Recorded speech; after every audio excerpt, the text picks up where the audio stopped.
આવનારી સ્થાનિક સ્વરાજની ચૂંટણીને લઈને વડોદરા પોલીસ સંપૂર્ણ સજ્જ બની છે. પોલીસ કમિશનર નરસિમ્હા કુમાર દ્વારા ઉચ્ચ અધિકારીઓ સાથે મહત્વપૂર્ણ બેઠક યોજાઈ હતી. વડોદરામાં સ્થાનિક સ્વરાજની ચૂંટણીને ધ્યાનમાં રાખીને શહેર પોલીસ દ્વારા સઘન તૈયારીઓ શરૂ કરવામાં આવી છે. પોલીસ કમિશનર નરસિમ્હા કુમારની અધ્યક્ષતામાં ઉચ્ચ અધિકારીઓ સાથે બેઠક યોજાઈ, જેમાં ચૂંટણી દરમિયાન કાયદો અને વ્યવસ્થા જાળવવા માટે એક્શન પ્લાન તૈયાર કરવામાં આવ્યો. પોલીસ કમિશનરે જણાવ્યું હતું કે તાજેતરમાં રાજ્યમાં પોલીસ અધિકારીઓ અને પીઆઈઓની બદલી થતાં નવા અને જૂના અધિકારીઓ વચ્ચે સંકલન માટે આ બેઠક યોજવામાં આવી હતી. ચૂંટણી શાંતિપૂર્ણ રીતે પાર પડે તે માટે અસામાજિક તત્વો સામે કડક કાર્યવાહી હાથ ધરવામાં આવશે. શહેરમાં 11 ચેકપોસ્ટ પર સતત વોચ ગોઠવવામાં આવી છે.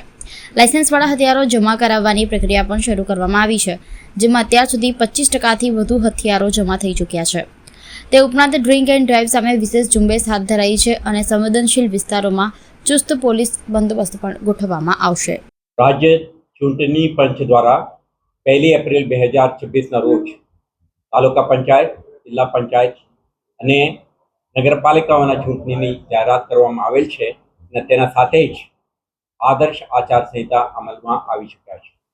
તે દિવસથી જ શહેર પોલીસ સમગ્ર શહેરી વિસ્તારમાં અને સાથે સાથે એજીસમાં આવતા તાલુકા પંચાયત અને જિલ્લા પંચાયત જ્યુરિસ્ડિક્શનમાં ઇલેક્શન સંબંધિત પ્રક્રિયા એક શાંતિપૂર્ણ માહોલમાં સંપન્ન થાય તે માટે ગતિમાન બનીને કેટલાક એક્ટિવિટી શરૂ કરી દીધી.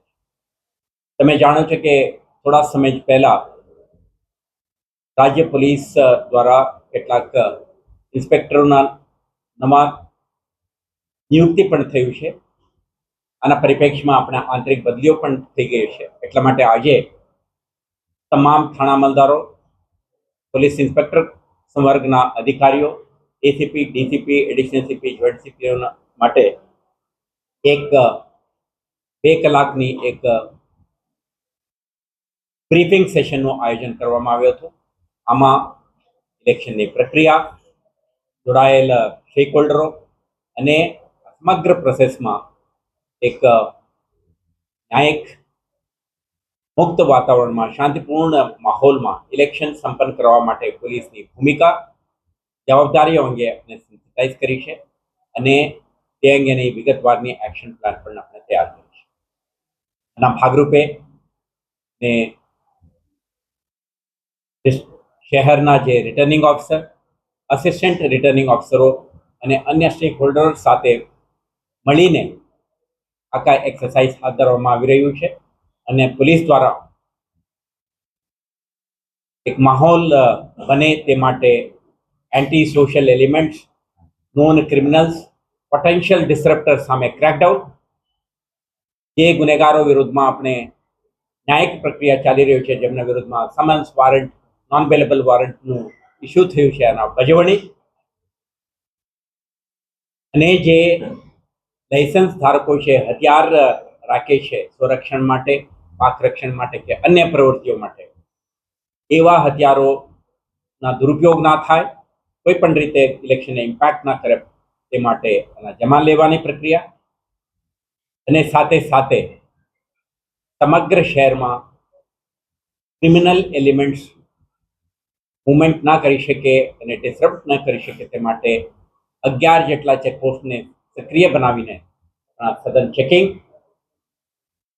આવા પ્રવૃત્તિઓ સાથે જોડાયેલા નોન ક્રિમિનલ્સ ઉપરનો આપણા જે વોચ સક્રિય બને તો એમના વિરુદ્ધમાં ફર્મ એક્શન માટે આપણે એક્શન પ્લાન બનાવીને અધિકારીઓને સૂચના આપી છે.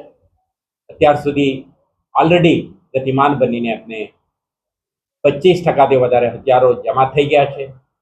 ગઈકાલે પણ તમે જોયું છે વાહન ચેકિંગના ઝુંબેશ શરૂ કરીને 25થી વધારે ડ્રંક એન્ડ ડ્રાઇવિંગના કેસો, 135 હેઠળના જે જાહેરનામા ભંગ કરે અને હથિયાર લઈને ફરે એવા તત્વો વિરુદ્ધમાં આપણે ક્રેકડાઉન કરી છે. તો આવતા દિવસોમાં પોલીસની હાજરી, વિઝિબિલિટી અને ડોમિનેશનમાં વધારો થશે અને સાથે સાથે ઇલેક્શન પ્રક્રિયા દરમિયાન returning officer, assistant returning officer અને અન્ય સ્ટેક હોલ્ડર સાથે સંકલનમાં રહીને સમગ્ર પ્રોસેસની ઇન્ટિગ્રિટી, એક પારદર્શક અને રાજ્ય ચૂંટણી પંચના સૂચનાઓ મુજબ કરવામાં આવે તે અંગે પોલીસ अपना भूमिका, अपना जवाबदारी निभाववा अंगे आका प्लान ऑफ एक्शन तैयार કરીને અમલમાં મૂકી છે.